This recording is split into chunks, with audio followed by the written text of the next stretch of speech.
Graça e paz de Cristo. Hoje é dia 30 de julho, nós estamos chegando bem perto de concluir a leitura de Provérbios. O livro de Provérbios é um livro formado por 31 capítulos. Por ser um livro pequeno, você pode realizar a leitura dele todos os meses. Basta que você leia um capítulo por dia e você consegue ler esse livro todos os meses. Lendo Provérbios todos os meses, cada capítulo por dia, realizando anotações de daquilo que mais chama a sua atenção a cada dia para pôr em prática, você prospera, você cresce, você aprende, você alcança um caminho de sucesso, realização, satisfação, conquista, felicidade. Porque o livro de Provérbios traz ensinamentos para todas as áreas da vida, mostrando o melhor caminho para obter tudo aquilo que é necessário para ter uma vida feliz. Hoje é dia 30 e nós vamos ler Provérbios 30. Vamos seguindo nessa ideia, nesse caminho de ler um capítulo por dia. E Provérbios, capítulo 30, foi escrito por Agur. Agur foi um sábio. Ele era um oráculo. Oráculo eram sábios que eram procurados para resolver os problemas entre as pessoas. Quando as pessoas não sabiam como resolver uma situação, quando elas queriam um conselho sábio, elas iam até um oráculo, até um sábio, e o Agur era um desses homens. Então você vê que no verso 1, são estas as palavras solenes de Agur, filho de Jaque. Não existem registros bíblicos de quem era Jaque. Então não sabemos quem era Jaque. O que sabemos é que Agur era um sábio. Então, as palavras de Agur foram essas: Deus não está comigo. Deus não está comigo. Eu estou desamparado. Verso 2: Eu sou mais animal do que gente. Eu não tenho a inteligência que um ser humano deve ter. Verso 3: Nunca aprendi a ser sábio e não conheço o Deus Santo. Verso 4: Quem já sabe tudo a respeito do céu? Quem já pegou o vento com as mãos? Quem já embrulhou água num pano? Quem já marcou os limites da terra? Você sabe quem é ele? E quem é o filho dele? Então, aqui nesses primeiros 4 versos, apesar do Agur ser um sábio, apesar dele ser um oráculo, apesar dele resolver problemas difíceis, de ser procurado para responder problemas difíceis, ele fala que Deus não estava com ele. Deus não está comigo, Deus não está comigo, eu estou desamparado. No verso 2, eu sou mais animal do que gente, eu não tenho a inteligência que um ser humano deve ter. Mesmo sendo tão sábio e resolvendo o problema das outras pessoas, o Agur tinha os conflitos pessoais dele. Ele tinha os conflitos internos dele. Ele tinha momentos em que a fé dele era provada. Ele passava por momentos em que tinha suas dores, as suas dúvidas, as suas questões. Então, nesses momentos em que ele se vê carregado de dúvidas, carregado de medo, ele diz: Deus não está comigo, Deus não está comigo, eu estou desamparado. Por mais que nós saibamos que Deus está no céu, que Ele nos dá fôlego de vida, que Ele cuida de nós, e por mais que temos testemunhos a respeito de coisas que Deus já fez por nós, muitas vezes nós somos atacados pela dúvida. Muitas vezes nós ficamos com medo, com ansiedade, com preocupações, pensando que Deus nos abandonou, pensando que Ele se esqueceu de nós. E Agur também passou por esses momentos, por essas crises de fé. Por isso ele fala no verso 2: Eu sou mais animal do que gente. Eu não tenho a inteligência que um ser humano deve ter. Ele percebia que, mesmo sabendo resolver tantos problemas, ele sente que falta mais sabedoria e inteligência para trazer respostas, para trazer clareza, para trazer luz a outras questões. Então no verso 3 ele diz: Eu nunca aprendi a ser sábio, e eu não conheço o Deus Santo. Ele mostra o seu limite. Nós somos limitados, Deus é imenso. Como podemos conhecer tudo a respeito de Deus? Não temos como conhecer tudo de Deus. E no verso 4 ele faz várias perguntas. Quem já sabe tudo a respeito do céu? A resposta é ninguém. Quem já pegou o vento com as mãos? A resposta também é ninguém. Quem já embrulhou água num pano? A resposta também é ninguém. Quem já marcou os limites da terra? Quem criou o norte, o sul, o leste, o oeste? Quem estabeleceu todas as coisas? Foi Deus. Você sabe quem é Ele? Ele é Deus. E quem é o filho dele? O filho de Deus é Jesus. Então, ninguém sabe tudo a respeito de Deus. A única pessoa que sabe tudo a respeito do céu, aqui no versículo 4, respondendo pergunta por pergunta. Quem já sabe tudo a respeito do céu? Somente Jesus. Quem já pegou o vento com as mãos? Somente Jesus. Em Mateus, no capítulo 8, a Bíblia conta que Jesus estava num barco com seus discípulos e veio uma grande tempestade. O vento e o mar se levantaram contra o barco e Jesus disse para o vento: Aquieta-te, vento. E depois Jesus disse: Acalma-te, mar. Então, quando ele pergunta quem já pegou o vento com as mãos, Jesus tem domínio sobre o vento. Quem já embrulhou água num pano? Jesus andou sobre a água. Ele andou sobre as águas e ele disse para o mar: Acalma-te. E o mar se acalmou. Então, Jesus, ele tem poder de embrulhar a água, ele tem domínio sobre a água. Quem já marcou os limites da terra? Jesus estava com Deus, quando Deus criou os céus e a terra. Então Jesus conhece o norte, o sul, o leste e o oeste. Você sabe quem é ele? Ele é Deus. E você sabe quem é o filho dele? O filho dele é Jesus. Agora, quando Agur escreveu esse texto, nem se falava a respeito de Jesus. Mas ele, como que pela revelação do Espírito de Deus, sabe que Jesus haveria de vir, que o Messias, o enviado de Deus, seria encaminhado para a terra. Então ele pergunta: Você sabe quem é ele e quem é o filho dele? Hoje nós temos a resposta de que é Jesus. Agur não chegou a conhecer a Jesus, mas ele teve o entendimento. Deus enviará um Salvador.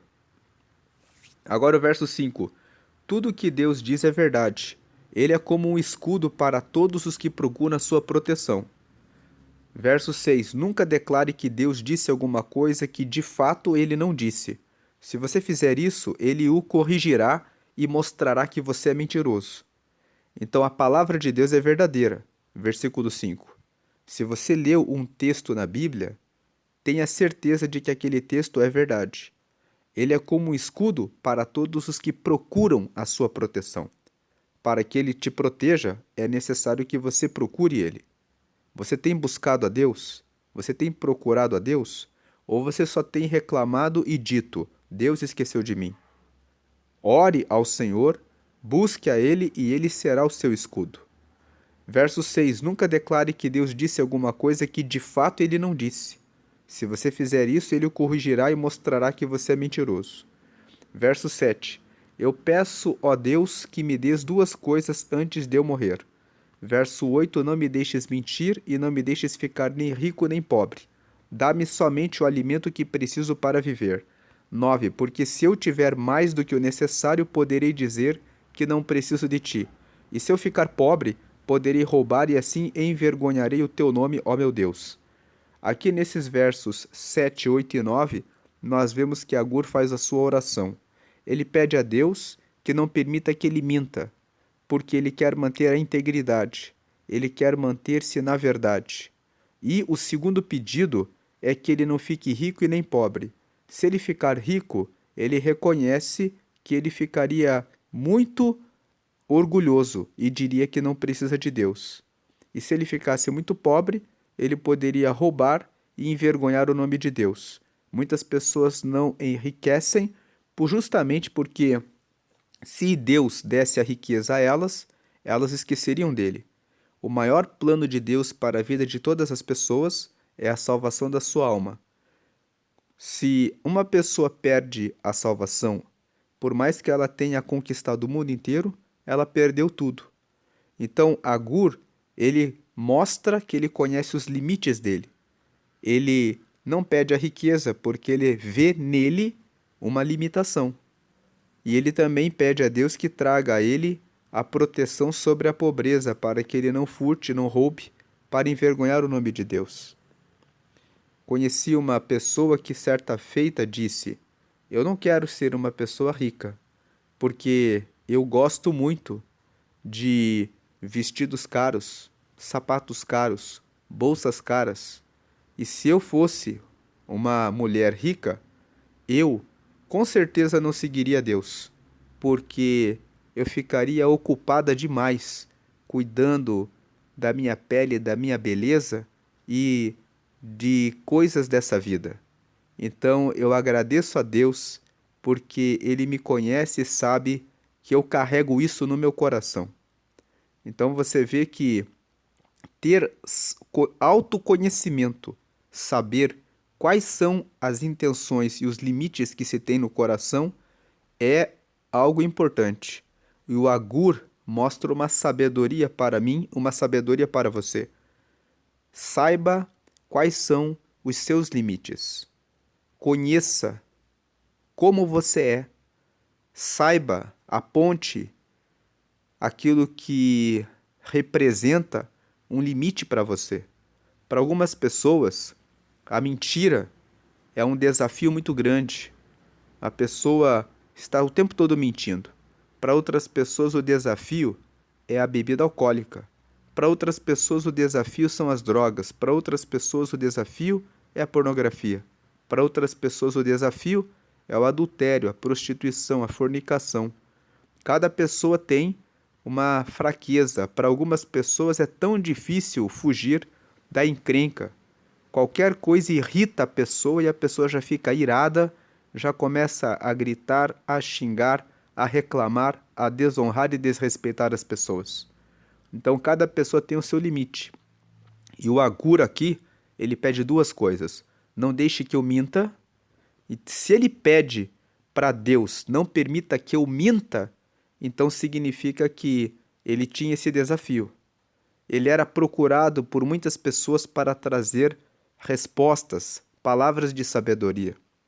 Muitas vezes, quando você é colocado numa posição de professor, numa posição de pastor, numa posição de autoridade, você é desafiado com perguntas difíceis. E às vezes, você pensa em mentir. De repente, você pensa: eu não vou pegar tão pesado com essa pessoa. Então eu vou dar uma aliviada. Quando às vezes a pessoa faz uma pergunta sobre ela própria e você tem que responder a verdade para a pessoa. Imagine, você é um pastor e a pessoa vive uma vida errada e ela pergunta a você: pastor, eu estou vivendo errado? Eu estou muito errado. E a resposta tem que ser: sim, você está vivendo por um caminho torto. E muitas vezes, dependendo da pessoa, nós podemos pensar: mas eu conheço o pai dessa pessoa, eu conheço a mãe dessa pessoa, eu conheço os irmãos dessa pessoa. Essa pessoa é tão gentil que eu vou dar uma aliviada. Eu vou dizer: não, você não está indo tão mal assim. Então, veja que quando você está numa posição de pastor, dependendo da pessoa que pede um conselho, pode-se ter uma tentação em mentir, dar uma aliviada. E Agur era um sábio. Ele era procurado para dar respostas às pessoas. E ele pede a Deus: não me deixe mentir. Não me deixe mentir. E a segunda coisa é que eu possa ter aquilo que eu preciso. Que eu não seja muito rico porque eu sei que posso achar que não preciso do Senhor. E que eu não seja pobre, para que eu não venha roubar e dar vergonha ao teu nome, ó Senhor. Agora o verso 10. Nunca fale mal de um empregado ao patrão dele, para que você não seja amaldiçoado nem sofra por isso. Então não fale mal a respeito de um empregado para o seu patrão. Você vai ser amaldiçoado. Aquele empregado vai dizer: por que essa pessoa veio falar mal a meu respeito e me prejudicar no meu trabalho? Então, se não existe motivo, se não existe razão, se o empregado não fez nada de errado, então não tem por que falar mal a respeito dele. Outra coisa muito diferente é quando você vai a um estabelecimento para ter um serviço ou comprar um produto e aquele empregado desrespeita você.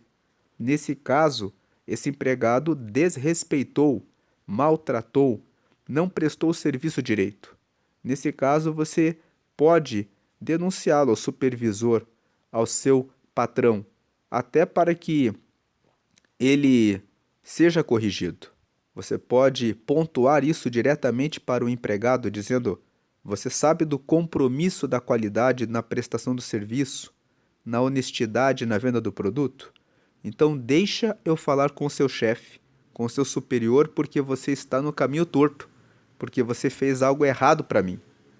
Então você pode falar diretamente ao empregado e falar também com o seu chefe, com o seu supervisor, para que ele seja corrigido. Isso é justo. Mas falar mal de um empregado sem avisá-lo, sem apontar a razão, vai trazer maldição. Verso 11. Do verso 11 até o verso 14, nós vemos que o Agur fala de tipos de pessoas. Então ele fala aqui no verso 11: há pessoas que amaldiçoam o próprio pai e são ingratas com a própria mãe. Não fique impressionado que existem filhos que desonram os próprios pais. Isso já existia na época de Agur, mas parece que nos tempos atuais isso tem se multiplicado. Filhos que seguem influenciadores e que se esquecem de honrar o pai e a mãe. Agora o verso 12. Há pessoas que pensam que são puras, mas a sua sujeira ainda não foi lavada. Então existem pessoas que participam dos cultos e até participam do corpo e do sangue de Jesus, pensando assim: eu estou certo, eu estou certa, eu estou fazendo tudo certo, mesmo sabendo que não estão cumprindo a palavra de Deus. Então há pessoas que pensam que são puras, mas a sua sujeira ainda não foi lavada. Verso 13, há pessoas que são tão orgulhosas que olham os outros com desprezo. Então essas pessoas orgulhosas sempre existiram. E o verso 14, há pessoas que ganham a vida explorando sem dó nem piedade os pobres e os necessitados. Então aqui dos versos 11 ao 14, Agur está dizendo para nós: não fique impressionado com pessoas ruins. Elas existem. Pessoas que desrespeitam os pais, pessoas que vivem na sujeira e falam que são retas e puras, pessoas que são arrogantes, orgulhosas, que olham as outras de cima para baixo com desprezo. E existem pessoas que exploram o pobre, que exploram os necessitados, pessoas que não têm piedade, que não têm compaixão do próximo. Essas pessoas existem. Agora o verso 15. A sanguessuga tem duas filhas, e as duas se chamam Midá e Midá. Essa primeira parte do verso 15 diz que existem pessoas que são como sanguessugas. Existem pessoas que se aproximam de você para retirar tudo o que você tem. E elas só pedem. Elas não estão dispostas a trabalhar. Elas são preguiçosas. E elas querem comodidade. Elas querem que você faça o trabalho pesado. Elas querem ser sustentadas. E existem filhos que são assim. Você que é pai, você que é mãe, precisa educar o seu filho e a sua filha dizendo do valor do trabalho. Ler o livro de Provérbios e meditar capítulo por capítulo, dia por dia, com o seu filho, com a sua filha, pode ser uma oportunidade para que você ensine o valor da diligência. Diligência é o oposto da preguiça. O preguiçoso fica na zona de conforto. O diligente é aquele que tem iniciativa, procura coisas para fazer e procura caminhos para prosperar. Agora, a sanguessuga é assim. Ela tem duas filhas e as duas se chamam Midá e Midá. Agora, na segunda parte do versículo 15, há quatro coisas que nunca estão satisfeitas. Verso 16: o mundo dos mortos, a mulher sem filhos, a terra seca que precisa sempre de chuva e o fogo de um incêndio. Então, aqui nessa segunda parte do verso 15 com o verso 16, ele está dizendo que a sepultura sempre tem lugar para mais um. O mundo dos mortos nunca está satisfeito.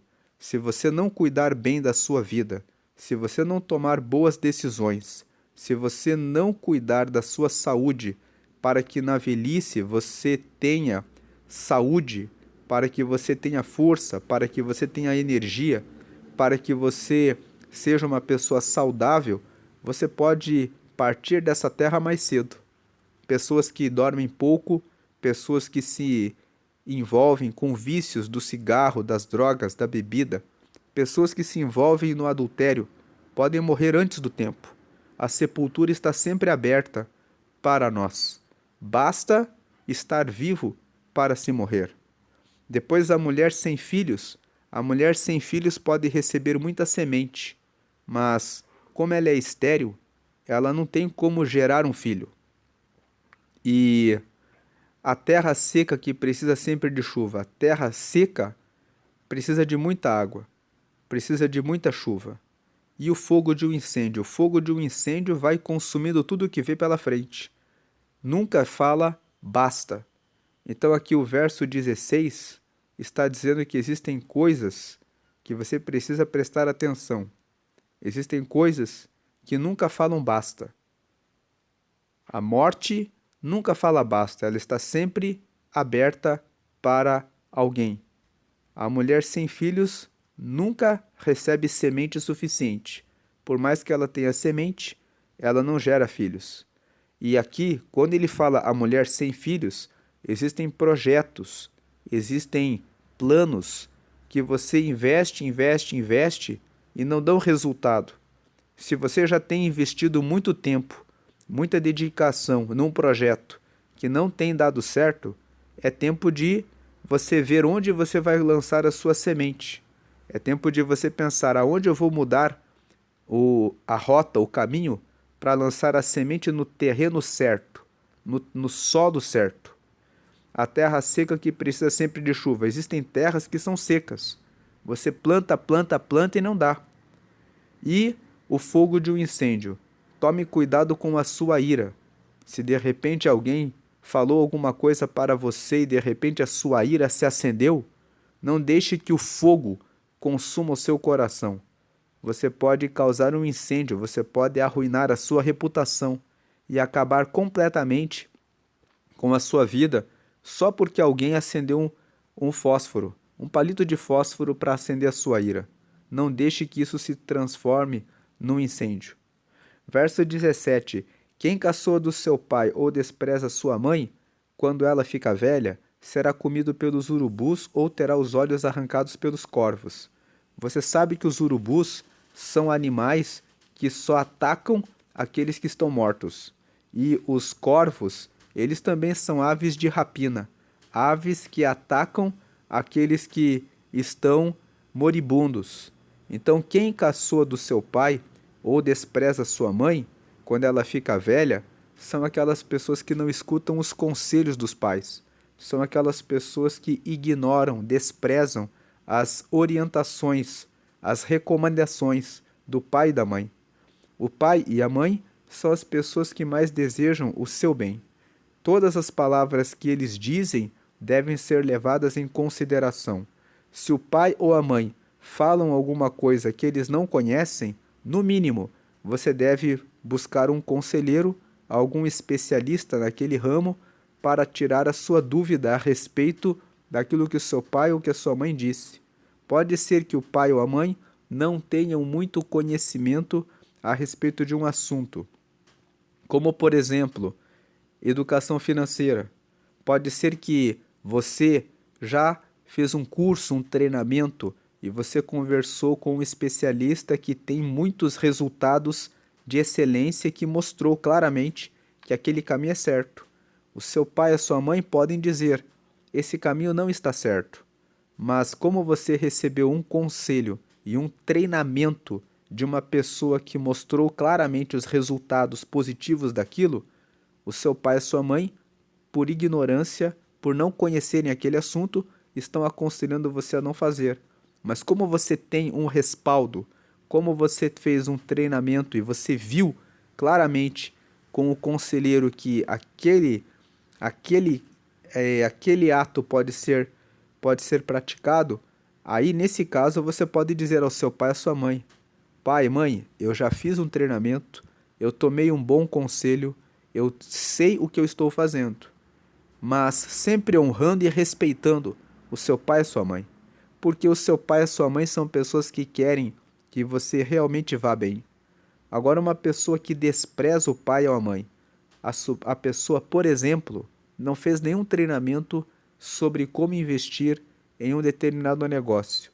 Vem o pai, vem a mãe e falam: não faça isso, meu filho. E esse filho que não tem nenhum respaldo, nenhuma pessoa que mostrou o caminho certo para fazer aquilo, vai e faz. Ela perde dinheiro, então ela está sendo prejudicada, sendo que o pai e a mãe disseram: não faça isso. Então, quem caçoa do seu pai ou despreza sua mãe quando ela fica velha, será comido pelos urubus. Significa, vai ficar sem direção, sem orientação, e os urubus aqui representam os golpistas, representam aqueles que estão sempre alertas, aguardando uma pessoa inexperiente para que possam tirar dinheiro dela, para que possam prejudicar ela, para que possam abusar dela, para que possam receber algum benefício, alguma vantagem dela. Aquele que não escuta o pai, não escuta a mãe e não tem nenhum respaldo para tomar uma decisão, acaba sendo comido pelos urubus. Então não seja uma pessoa tola, uma pessoa que vive a vida sem buscar sabedoria e desonrando os pais. Ou terá os olhos arrancados pelos corvos. Os nossos olhos são o que nos dão visão, os que nos mostram o caminho. Então, aquele que não escuta o pai, não escuta a mãe e não tem conselho, terá os olhos arrancados pelos corvos. Os corvos são aves de rapina, voam rapidamente e levam aquilo que conseguem das suas vítimas. Então, os corvos são os golpistas também. Os urubus, os corvos, são as pessoas mal intencionadas. E o mundo está cheio de pessoas na internet vendendo promessas mentirosas, vendendo produtos de emagrecimento que não mudam nada na vida da pessoa, vendendo medicamentos, remédios que prometem muito, mas que na verdade não são verdade.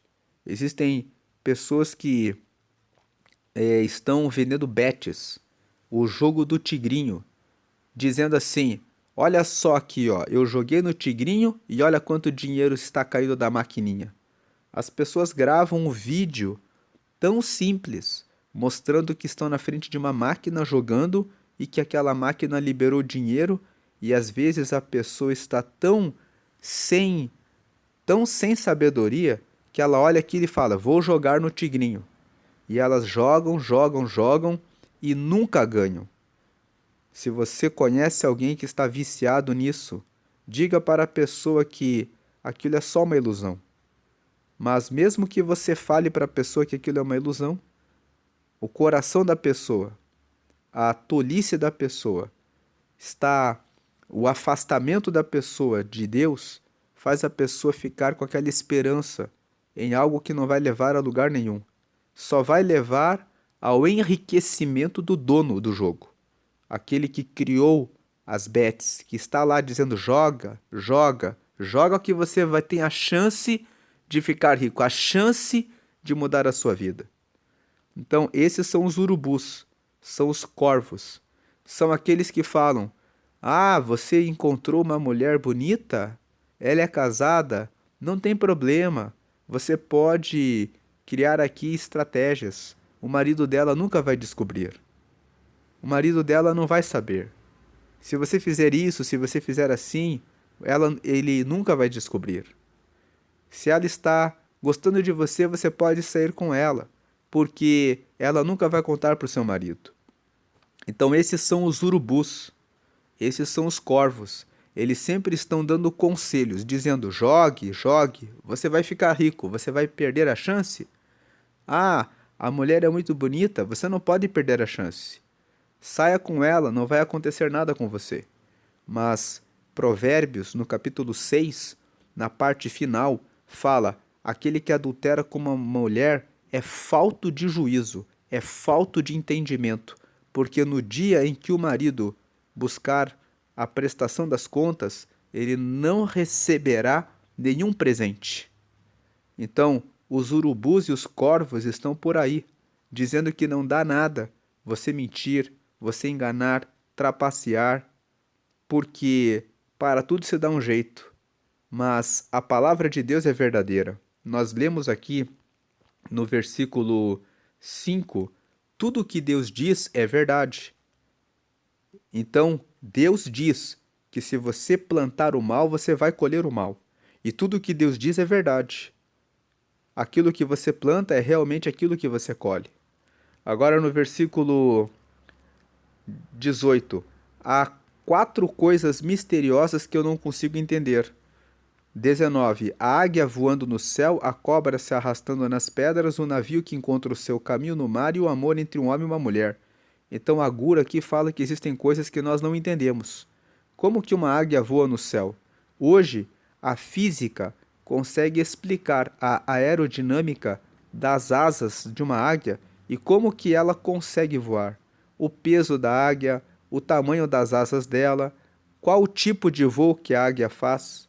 Mas por mais que a física consiga explicar o voo da águia, e não só da águia, hoje a física, a ciência consegue explicar o voo de todos os pássaros, de cada pássaro.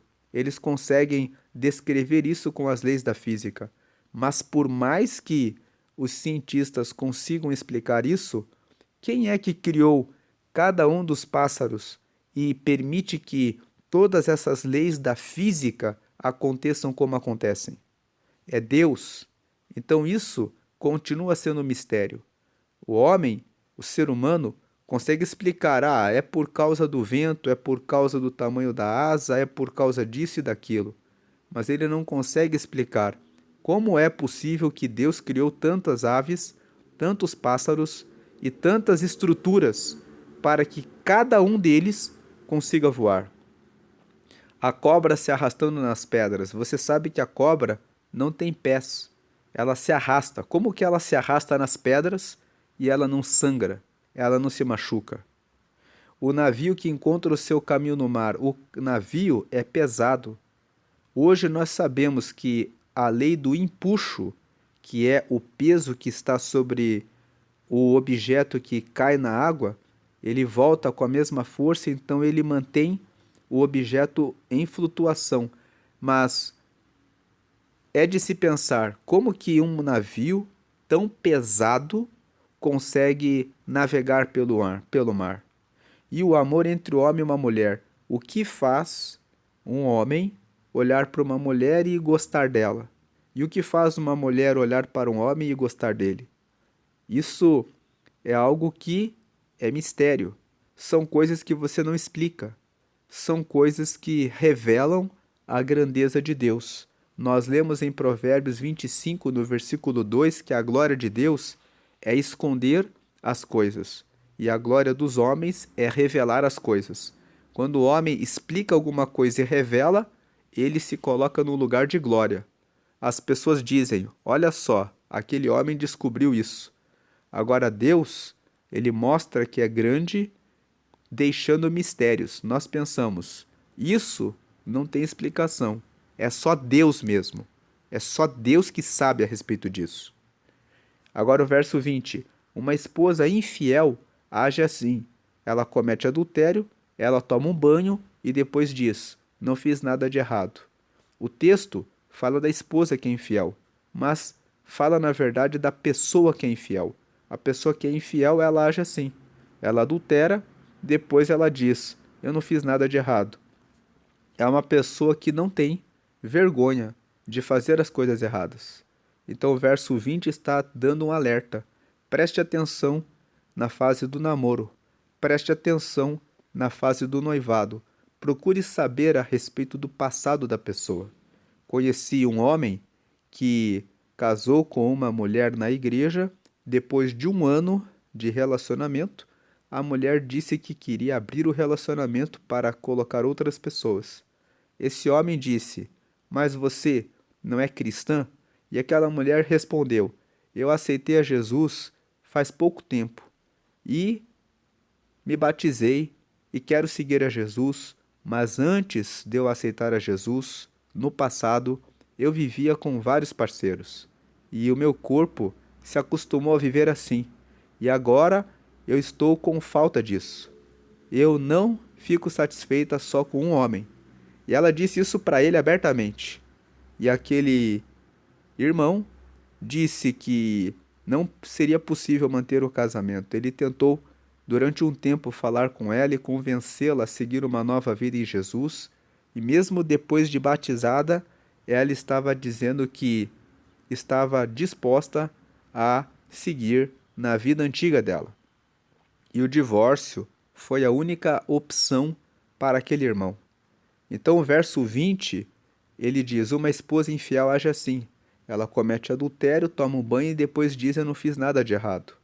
Então, essa história serve para que você que está solteiro, que está solteira, avalie sim o passado da pessoa com quem você está namorando, com a pessoa com quem você está conhecendo. É preciso saber a respeito dos passos que a pessoa tomou antes da fé. É preciso saber se a pessoa realmente abandonou a velha vida, se a pessoa está realmente comprometida com Deus. Porque existem pessoas que estão até mesmo dentro da igreja e que estão em adultério. Nós lemos em Provérbios, no capítulo 7, que uma mulher que era casada, procurou um jovem, agarrou ele, deu um beijo no rosto dele e disse para ele: eu já paguei os meus votos. O que isso significa? Ela disse para o jovem: eu já fiz a minha parte com Deus. Então existem pessoas que pensam dessa forma. Existe um outro homem que outro dia dizia assim: eu não canso de pecar e Jesus não cansa de me perdoar. E ele dizia o seguinte: se Jesus morreu por nós, o sangue dele nos purifica do pecado. Então toda vez que eu caio, toda vez que eu saio com uma mulher diferente, eu peço perdão a Jesus e ele me limpa e me purifica. Então, na visão dele, só dele, ele pode viver assim constantemente porque Jesus purifica de todo pecado em todo tempo. Mas nós lemos em Provérbios, no capítulo 28, no versículo 13, que aquele que confessa o pecado e deixa o pecado é que alcança a misericórdia. Então, aquele que vive deliberadamente, intencionalmente no pecado, ele não tem aliança com Deus. Então, o verso 20 está falando sobre isso. Uma esposa infiel, uma pessoa que é infiel, ela age assim. Ela comete o adultério, depois ela toma um banho e ela diz: eu não fiz nada de errado, está tudo certo. Então veja bem com quem você está se relacionando. Procure saber a respeito do passado. Pode ser muito importante isso para livrar você de uma grande armadilha, de uma grande cilada. Verso 21. Há 4 coisas que a terra não pode tolerar. 22. O escravo que se torna rei, o tolo que tem para comer tudo o que quer. 23. A mulher de mau gênio que arranja casamento e a escrava que toma o lugar da sua senhora. Então aqui o verso 21 até o 23 falam de coisas que as pessoas não aceitam. Quando uma pessoa era empregado, quando uma pessoa era escrava, quando uma pessoa era pobre e ela se torna rei, ou seja, quando ela enriquece, quando ela prospera, as pessoas não aceitam. Se você já passou por essa experiência de viver numa condição difícil e você trabalhou, você estudou, você se dedicou e você chegou a um lugar alto, as pessoas, até mesmo da própria família, podem não aceitar a sua prosperidade. Elas podem pensar: agora ficou metido, agora ficou arrogante, essa pessoa não tinha que estar aqui. As pessoas não aceitam. Já ouvi pessoas que enriqueceram, prosperaram e disseram: eu não podia continuar morando onde eu estava. Até os meus irmãos começaram a dizer palavras ruins para mim. Começaram a dizer que eu estava errado, que eu estava metido, que eu estava orgulhoso, porque eu prosperei e eles não prosperaram. E eu tentei ajudá-los, mas quanto mais eu queria ajudar, mais eles queriam me bater. Bater no sentido de dizer palavras negativas, de dizer que ele estava errado, de dizer que ele nunca tinha razão, de sempre querer falar coisas ruins para ele. Então, isso é uma coisa que a Terra não tolera. Quando uma pessoa, quando as pessoas conhecem uma pessoa que sempre ficou ali entre elas, e aquela pessoa se destaca, aquela pessoa prospera, aquela pessoa se torna rei, ou seja, ela avança, as pessoas não aceitam. Tem pessoas que não aceitam isso. Elas não querem ver o bem, a prosperidade das pessoas que cresceram junto com elas. Elas não aceitam isso. Por que que a Terra não tolera isso? Porque as pessoas cresceram juntas. Então, aquele que prospera denuncia aquele que não prospera. Porque aquele que não prospera, ao ver que alguém que cresceu junto está prosperando, ele percebe: eu poderia ter feito a mesma coisa. Eu também poderia ter encontrado algum caminho. Eu também poderia ter corrido por um caminho para conseguir prosperar. Então, o que eu não fiz? O que eu omiti? Qual foi a falta que eu cometi? Então, o escravo que se torna rei é uma das coisas que a terra não tolera. O tolo que tem para comer tudo o que quer. Quando as pessoas veem, por exemplo, um herdeiro que recebe tudo de mão beijada dos pais, que é uma pessoa que se entrega para bebida, para prostituição e tem tudo para comer tudo o que quer. As pessoas olham e não toleram. Elas dizem: como que essa pessoa não se esforça, não se empenha, não se dedica, mas tem tudo? As pessoas não aceitam. A terceira coisa, o versículo 23. A mulher de mau gênio que arranja casamento. Também as pessoas pensam: como que essa mulher, aqui fala de mulher de mau gênio, mas a pessoa de mau gênio, como que a pessoa é irritante, é mal-humorada, é uma pessoa que reclama de tudo e ainda conseguiu encontrar uma pessoa para casar? E muitas vezes você pensa: eu sou tão legal, eu sou tão gentil, eu sou uma pessoa tão boa e estou aí buscando um casamento e essa pessoa aí que é uma pessoa de mau gênio conseguiu se casar.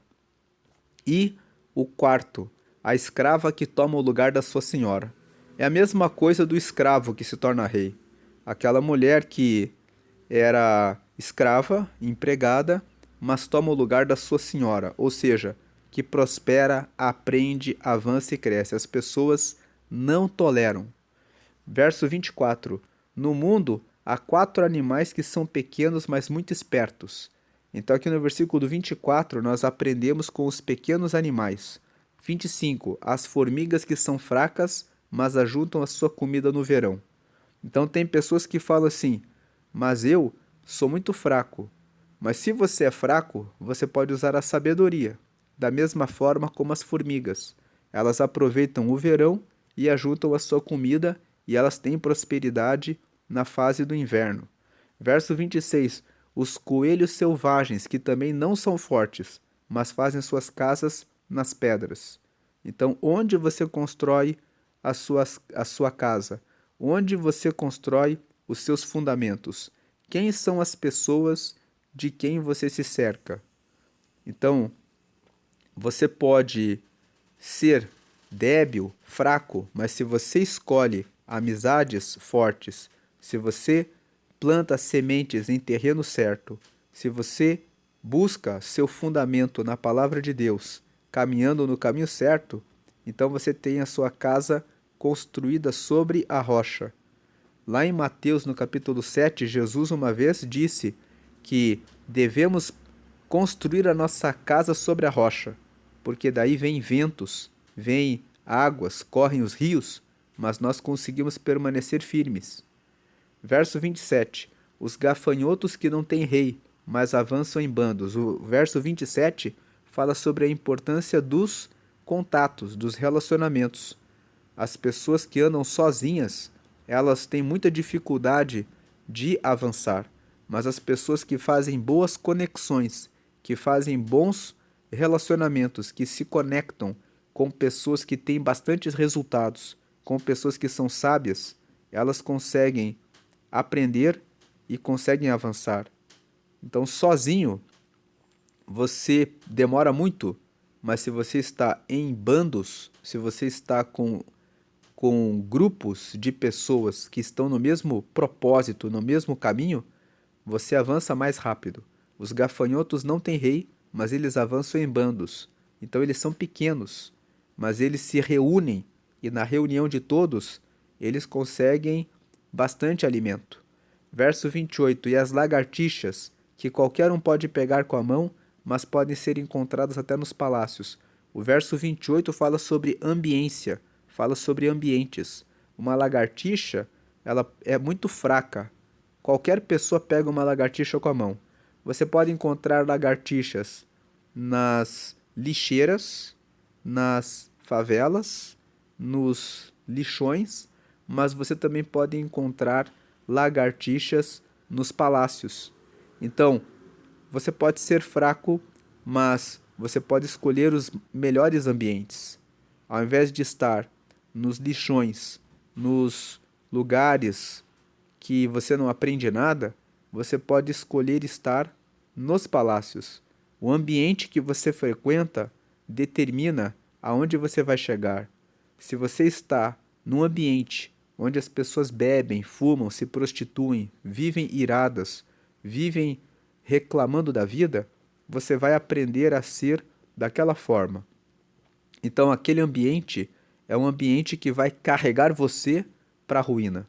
Mas se você frequenta palácios, ou seja, lugares onde existem pessoas sábias, onde existem pessoas que estão sempre discutindo, debatendo ideias, num lugar onde as pessoas estão crescendo, num lugar onde tudo tem ordem, onde tudo tem administração do tempo. Você sabe que no palácio o rei, ele tem tempo para tudo.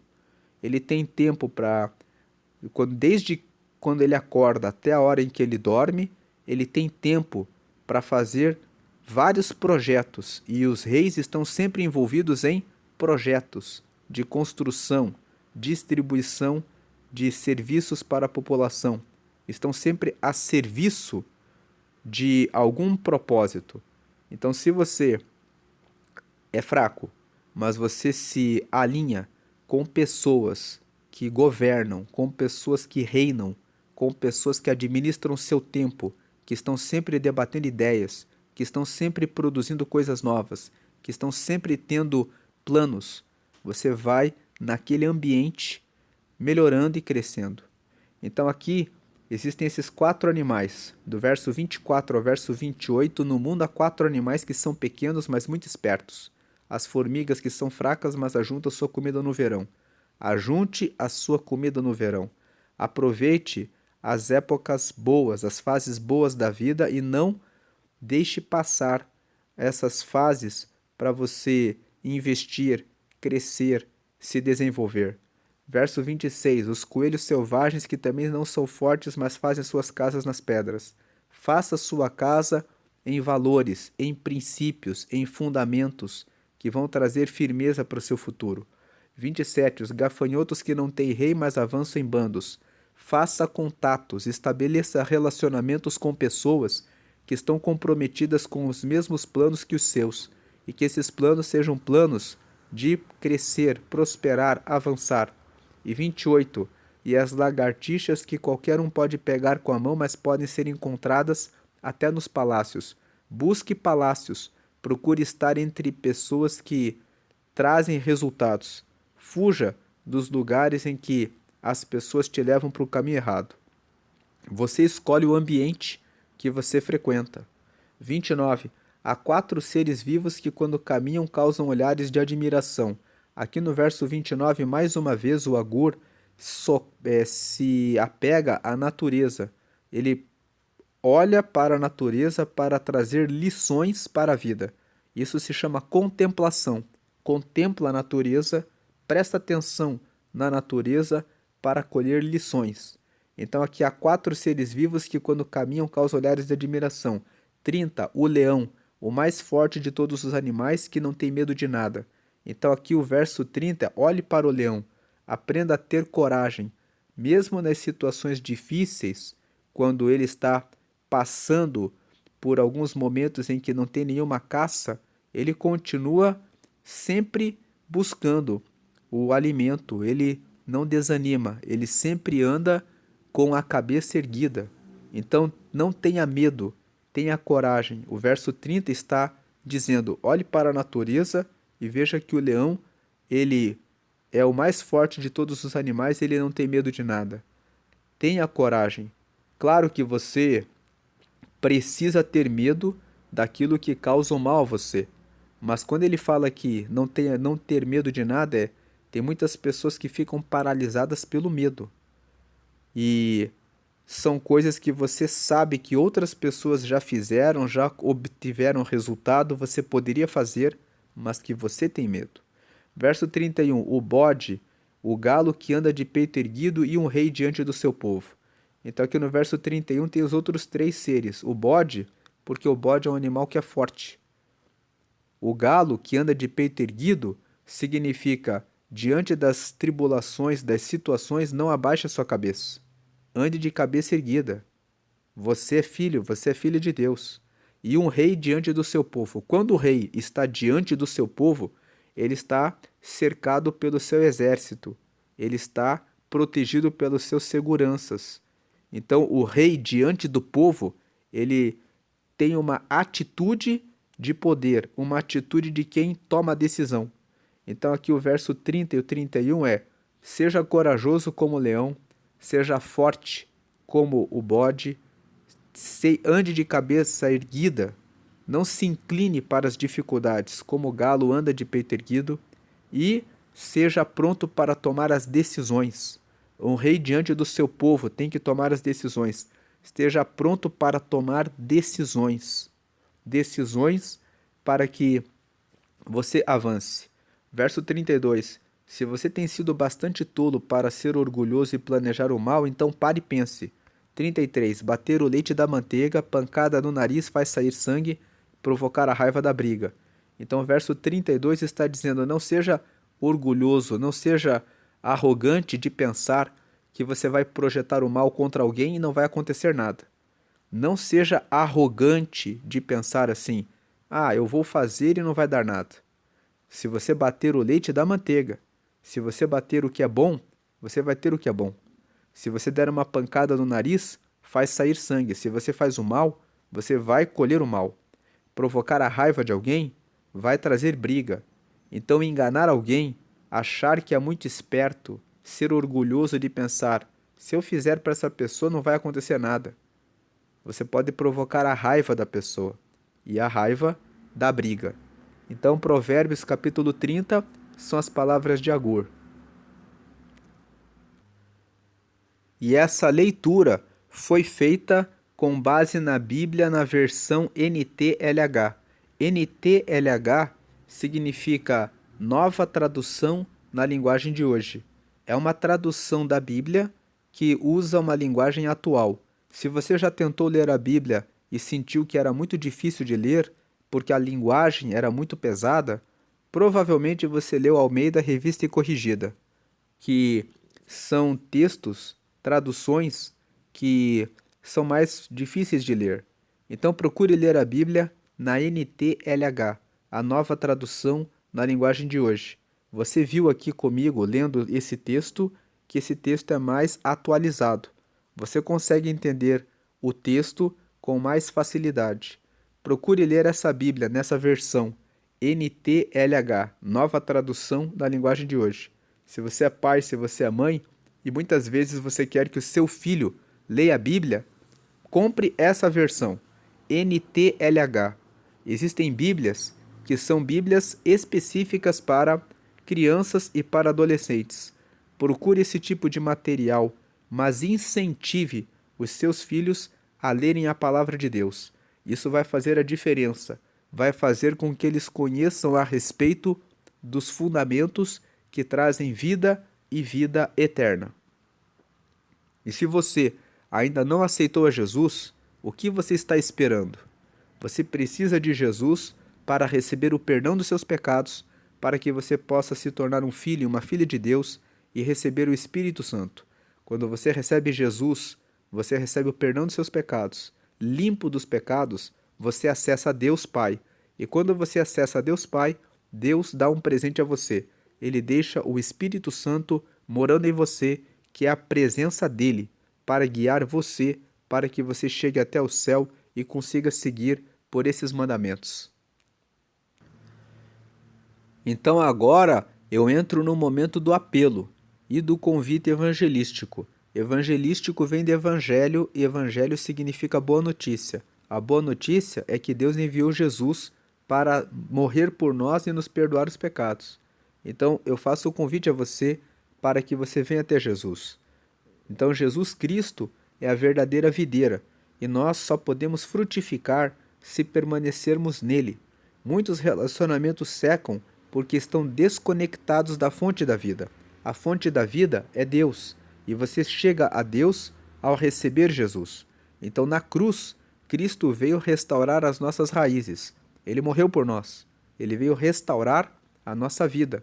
Ele veio curar os nossos frutos amargos. Quando você recebe Jesus, você vai até Deus e você recebe o Espírito Santo. E o Espírito Santo, que é a presença de Deus na nossa vida, remove a amargura, traz alegria, traz doçura, traz a paz, traz confiança, traz coragem. Então, Ele quer curar os nossos frutos amargos e fazer nascer um novo legado em nós. Ele quer fazer nascer coisas novas em nós. Se hoje você deseja entregar a sua vida a Ele e permitir que Deus transforme a sua história, ore comigo. Faça essa oração que está aqui na tela, a oração de confissão. A oração de confissão tem esse nome porque você confessa que tem pecados e você confessa que recebe Jesus para perdoar os seus pecados como seu Senhor e Salvador. Isso faz que você receba o Espírito Santo, a presença de Deus em você, e que o seu nome seja escrito no céu, no livro da vida, que é o livro que registra o nome de todos os que receberam Jesus e que passam a ser filhos de Deus. Então, ore comigo, diga: Senhor Jesus, eu te aceito como meu único Senhor e Salvador. Perdoa meus pecados e me dá o teu Espírito Santo para me guiar até o céu. Escreve meu nome no livro da vida, em nome de Jesus, amém. Agora que você fez essa oração, procure uma igreja ou uma comunidade de fé que prega que somente Jesus é que salva, que Jesus morreu por nós e ele ressuscitou e está à direita de Deus e ele escuta todas as nossas orações. Então você pode orar diretamente a Jesus. Ele ouve e ele intercede junto ao Pai, que traz a resposta que você busca para a sua vida. Siga nesse caminho. Siga sempre participando das reuniões, dos cultos, em uma comunidade de fé, em uma igreja em que você se sinta bem, que prega que Jesus é o único que salva. Siga por essa trilha, sempre em comunhão com Deus, que você receberá a salvação e uma vida de prosperidade e multiplicação, honra, bênçãos e confiança. Creia nisso. Deus abençoe a sua vida grandemente. Amém. E se você aprendeu alguma coisa com esse vídeo, compartilhe com alguém que você lembrou que também precisa se aproximar de Deus, que também precisa chegar mais perto de Jesus. Compartilhe esse vídeo com mais pessoas e abra um grupo para que você medite diariamente em Provérbios. Discutir, conversar, meditar, falar sobre esses ensinamentos de sabedoria vai trazer crescimento para a sua vida e para as pessoas que você colocar no seu grupo. Crie grupos onde você pode trazer os ensinamentos a respeito de provérbios para outras pessoas. Não fique com essa palavra apenas para você. Compartilhe essa palavra para que as pessoas ao seu redor, à sua volta, também conheçam a Jesus. Também cresçam, melhorem, porque essa corrente do bem, de você transmitir a palavra de Deus, transforma o lugar em que você vive, a sua casa, a sua família, os seus vizinhos, os seus colegas de trabalho, os seus colegas de faculdade. É divulgando essa mensagem que você transmite o bem nessa terra. Seja instrumento, agente de Deus nessa terra.